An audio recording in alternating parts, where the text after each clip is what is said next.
Hey, good morning. Happy Sunday. It's November 30th, 2025. My glasses are driving me crazy, so hope I don't forget where I put them.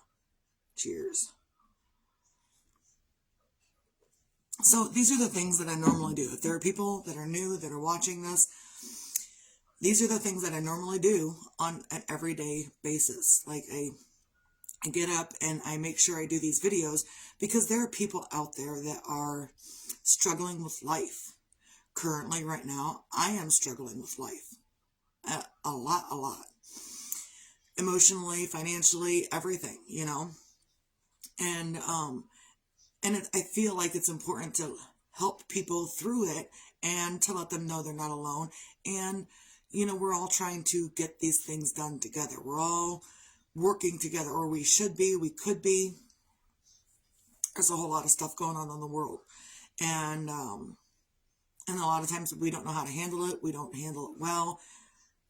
Different things. So, I try to make these videos. First of all, I started out because my fear of being laughed at, being mocked, being judged about doing this kind of thing, I had a huge fear with that.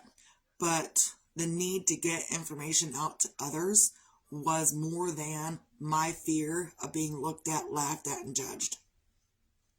So I started doing these videos for that reason. I needed to get some of this information out here more than I was scared of being judged. So screw it, right?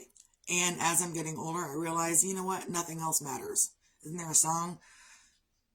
What is it? It's Metallica. Nothing else matters. It doesn't, really. So we're all trying to just get through life in the manner that we need to get through it in. And it's not always easy. And you're going to have hiccups. You're going to have bumps. You're going to have things along the way. But we can also get through those things in a manner that's not going to harm anybody else. Like when I was grieving my baby 20 years ago, I harmed a lot of people. Not so much harmed them like physically and stuff, but I avoided interactions with people. I avoided situations and things just because it hurt a lot. And I realized I can't do that. I can't just avoid these things. I have to work through these things. And so that's some of the skills that I've learned in the last 20 years since burying one of my other children. Now with Jeremiah, we're not burying him. We are cremating him and putting him in urns and necklaces and jewelry for other people. So everyone can share Jeremiah, I guess. And it's hard to talk about that. Like, I'm not fully upset right now. But every morning I wake up and I think about it. And every morning I wake up and I think about it. I don't really think about when I go to bed because I'm distracting myself so I don't cry for 15, 20 minutes while I'm laying in bed. But every morning I wake up and I think about it. And I just told my friend yesterday that, Friday? I went and got, picked out his urn. And I didn't expect shopping for an urn to be so overly emotional. And it wasn't just emotional in that moment. That emotion lasted for a good 5 to 6 hours after we were done picking out the urn. So much so that within all of the other things we were doing for the day, I cried probably 90% of the time. And not because of anyone or anything or anybody, just because, I went urn shopping. Who the fuck wants to do that? Nobody. But I did pick out an urn that's got, he was always working with his tow ropes and whatnot. So the urn I picked out it's got ropes going up the side, so I thought that was appropriate. And just recently he had gotten a rose tattoo from Mom's Rose. I got a rose tattooed right here on my back. I think it's right there. Yeah, because my other one is there. My other tattoo on my shoulder is a huge unicorn with 6 balloons, one for each child. So that's back there. And my blue rose is back here. So, but Jeremiah wanted a tattoo to commemorate Mom, I guess. So, he got a rose, and it was the rose on Jeremiah's neck covered the entirety of his neck. So on the urn, I'm having them wood burn a rose into it. Not anything extra fancy because Jeremiah wasn't fancy. He liked tow ropes and grease and camouflage, boots and camo Crocs, and those are the things that he liked. So that's what it is. But it was such an emotional day that I just couldn't deal with it. And as soon as we got home, I put my pajamas on. I've been in my pajamas ever since and camped out here on the couch. Like, I saw a picture, someone, I think Marty sent me a picture, my ex-husband sent me a picture, and it was Jeremiah. It was a picture I had taken and I had sent to Jeremiah. But then they retrieved all these pictures from Jeremiah, so I got the picture back. I probably have it somewhere else in my stuff, but I got the picture back. So I reposted it yesterday, and I realized it was last year, sitting right here, eating dinner. Because I took the picture from over there to over here. So I've been camped out here since Friday afternoon. And some of it's sleeping, and some of it is just sitting, watching the show, working on things, and just trying to find a semblance of calm. Because sometimes when those emotions overpower you, you can't stop them at all. Even yesterday, I did a whole lot of with the husband because you just can't stop your emotions, and he understands that as well. So also, instead of consistently being in my own emotions, I'm trying to get other things done. And other things done is really just not thinking, because thinking hurts a lot. So instead of thinking, I've been crocheting. And I know I'm holding this thing right here in my hand, and I haven't showed anyone just yet, but it's so fucking cute. I can't even stop. And I did post pictures last night, but pictures don't do it justice. So I'm making a dragon, and I wasn't sure about it in the beginning, and you never know, because sometimes it takes shape as you go. But so there is the dragon. It's got the nostrils, it's got the ear flaps. It's going to be amazing. So also something that's new that I've never done before with these types of things is this is one of the dragon arms that's going to go on the body. But this dragon arm has a safety eye in it. So then when I start making the body, I haven't even crocheted the body. I'm just following the pattern step by step. So when I crochet the body, this piece of this safety eye will go into the body, and then we'll put a washer on from the inside of the body, and then the arm will be movable. I don't know how I never thought about that before, but you know what? New skills come for us, come through us, come to us when we need it, I guess. So I'm going to learn how to make movable arms on things, and I can use it not just for the dragons, but for everything I make with arms and legs. So that's that. So it's really cute, and it's really kind of in the middle of my grief. I need something cute. So this is it. This is the cute thing. My husband would disagree and say, I'm the cute thing. Whatever. So this is the cute thing, not me. So, and there's the back all the way around. I just can't wait to finish it and make the others, because there's 3 other dragons. So, and it's taken me some time because I mess up and I'm not paying attention to things, and that happens with anything. If I was out working a regular job, I would probably mess up in something and not be paying attention, because that's where I'm at in my head right now. And it sucks. And, but we've all got to figure out how to get through it, how to grieve. And the way I grieve isn't going to be the way someone else grieves. And the way they grieve isn't going to be the way someone else grieves. And that's okay. We're all doing our own thing, grieving in our own way, figuring it out on our own. And if you can't figure it out on your own, contact people. My kids can talk to me. They can get a hold of Ryan's place. They can get a hold of her friends. There are plenty of people to talk to if you can't figure out what your next step is. And so that's also why I'm kind of grieving out loud here, because I've already started making sure that I'm putting out everything I've learned from my counseling, from my therapy, from addiction classes, from all of that. I'm already putting that stuff out here for people to learn for free. First of all, because my counseling was free. All I had to do was get there and do the counseling thing.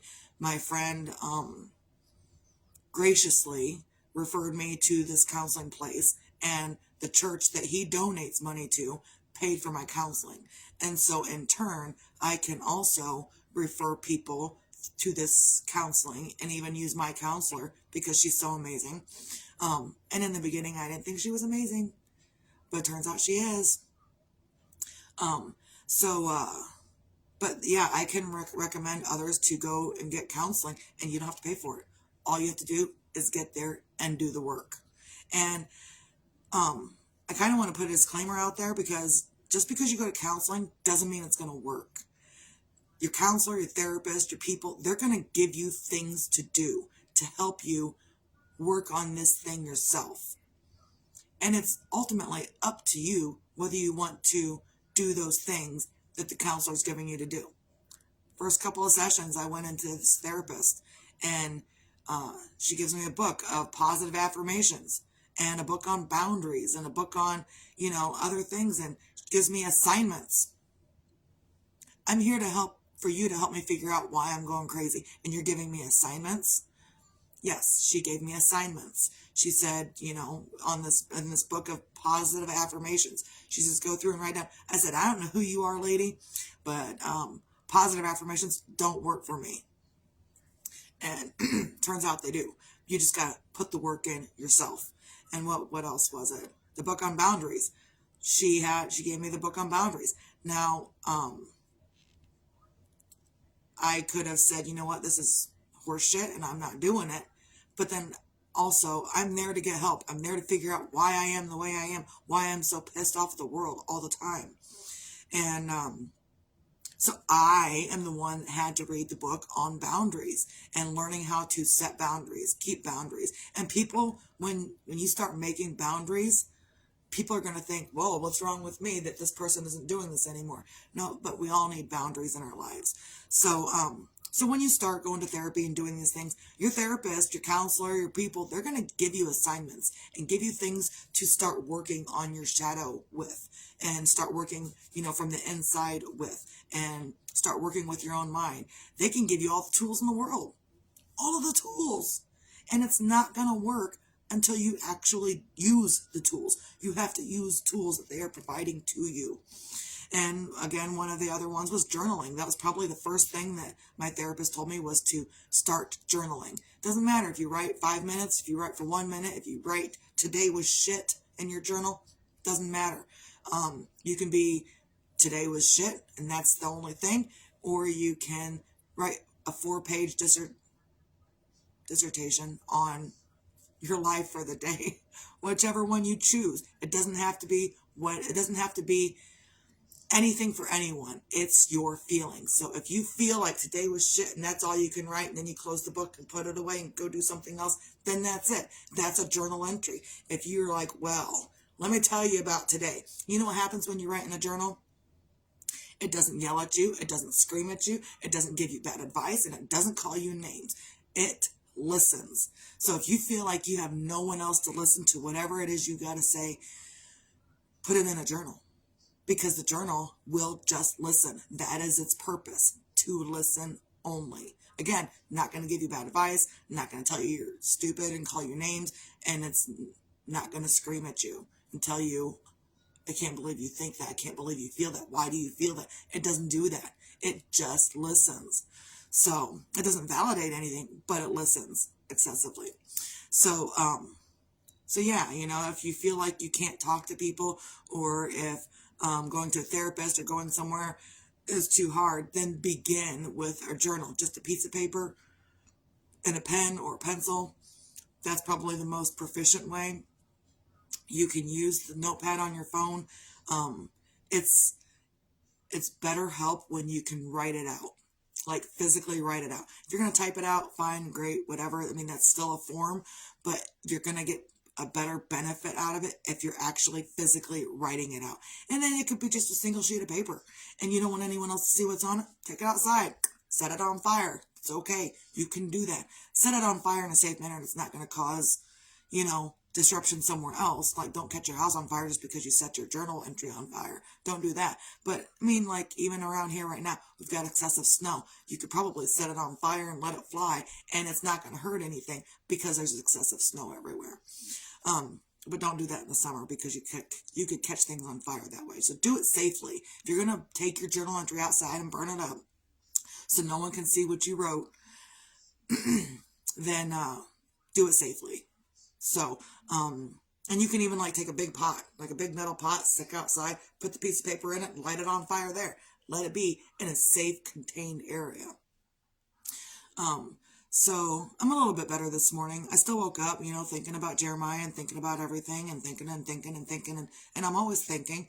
And so that's why I tried to distract myself with this stuff. And sometimes it feels like I'm betraying Jeremiah because I'm distracting myself. And I know also that I need to distract myself so I don't harm my inner being. Because the heart hurting is a whole lot of hurt. It's a whole lot. So yeah, I just wanted to get on here and, show people what I'm doing to distract myself with. And, that show on Ancient Aliens, Ancient Civilization. It's pretty interesting. And it talks a lot about aliens and the Bible and missing books of the Bible and everything I've been listening to and posting about on Facebook. It's on the Ancient Aliens show on National Geographic, which is pretty interesting. So, and you can make up your own mind about whatever you want. Isn't that what we do every day anyway? So, find your own things on a Sunday to feel grateful for. I'm grateful I'm not as an emotional wreck right now that I have been over the past couple of days, weeks. And my emotions, they come and they go all the time. And I'm really grateful this morning that while I was talking about Jeremiah that I didn't completely break down, because that's a thing that happens these days. I'm grateful that I can make cute things to bring myself back up. Uber grateful to make these cute things. That's where the body's going to be attached to. So I can't wait to finish this. And then, sometimes it's still hard to know, oh, that's right, I'm distracting myself from Jeremiah. And that's hard in and of itself as well. And it hurts. So, and I'm grateful that I'm alive. I'm just grateful I'm alive. Some days I'm not, some moments I'm not, but for the most part, I'm grateful that I'm still here and I still have the ability to get up and, put something out there for the people that are struggling as well. I'm not the only one struggling in the entirety of the world. I'm just one person struggling, but I can use my struggle to help others in their struggle. And it's not always easy. So, also be your own magic and find your own magic. And even if you have no magic right now, it's okay. Let others help you with their magic. And sometimes it looks like an extra hug. Sometimes it looks like, I don't know, maybe your husband brought you something back from work or the store or something that, thoroughly thrills you or whatever. If you have a husband, if you have a wife and, she's providing that stuff, great. Sometimes you got to let the others use their magic for whatever is needed. Also, be your own sunshine. Doesn't matter if tomorrow's promised or not, because tomorrow is tomorrow. And today was tomorrow. Today was tomorrow. So since it doesn't work that way, we're in today. Can't change anything that happened yesterday. Can't do anything about tomorrow.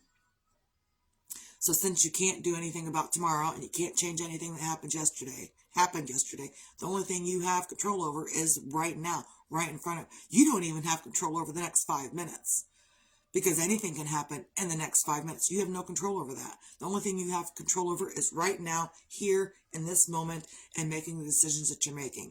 So make good decisions. And even if you mess up, it's okay. Even if you mess up, it's okay. Jeremiah survived so many car accidents over the last couple of years. And this last one, he didn't. So, whether it was a mistake on his part, I don't know. But sometimes we make mistakes. Sometimes we survive through them. Sometimes we don't. So if you make a mistake and you survive all the way through it, good. Get up, do something better for yourself. What was it? Back when I worked at the factory, I was on the forklift, and I was mad at one of my coworkers, and so I forgot to lock the dock lock for the truck. And so when the truck driver got back out to his truck to get into the truck, the dock lock had never been locked. And there was a red and green thing, like lights outside, to let the truck know when it was unlocked. And since I never locked the dock lock to begin with, loaded the whole truck without locking the dock lock.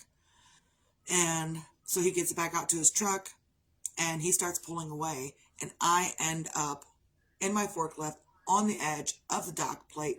And since the dock plate goes down, my forklift was sitting like this, with my forks hanging outside and my tires right on that edge, and me all the way back trying to not let that forklift go over the edge. I don't think I stopped it. I don't know. But I stayed like that until someone got a tow rope to pull me away from the edge. And, so sometimes we're going to have accidents, and we're going to survive things that probably shouldn't have survived. And all we can do is make it better. Guess who never forgot to lock a dock lock again? Guess who doesn't have to worry about that ever again? But if I did have to worry about that in the future, if I did have a job in the future that would happen, that's something that I would always, forever and forever, make sure to lock the dock lock. That's a mistake that I will never repeat. Ever, ever, ever. So there are things that happen in life to help you know what to never do again. Is it a stupid mistake? Maybe. But it also taught you what you needed to learn. So be your own sunshine, even in those moments. Like, I didn't want to get back on the forklift after that. I didn't want to do anything after that, but I had to figure out how to continue to keep doing my job, even in the middle of it. So, recap, find your things to feel grateful for. Doesn't matter what it is. Could be cute things, because I like showing it, because it's so freaking cute, and I'm sitting here looking at it. And, be your own magic, find your own magic, and if you can't be your own magic or find it, let someone else use theirs. And be your own sunshine. Doesn't matter if tomorrow's promised or not. Get up, be better for yourself. Even if you've got to distract yourself from being over emotional for just a few moments, do it. Do the distraction, because your body needs rest as well. And your body can't stay in a constant state of emotional distress without causing actual physical harm to yourself. So use the distractions for what they are. You'll come back to being emotional, because that's what it is. You'll come back to it, and then you'll be able to feel it for a little bit more, and then you can distract yourself again. And it's, when you lose someone, it's something that's never going to go away. Even with the baby 20 years ago, only about 5 years ago was I starting to be okay after losing the baby. It's about 15 years I went through a whole bunch of within myself. Then, and I don't want to do that now. So I'm trying to figure out a different way to get through my grieving process that's not going to harm others in the way that I harmed others before. And I didn't, like, technically, I probably, I was not a happy mom. I was a mean mom. I didn't know another way to do it.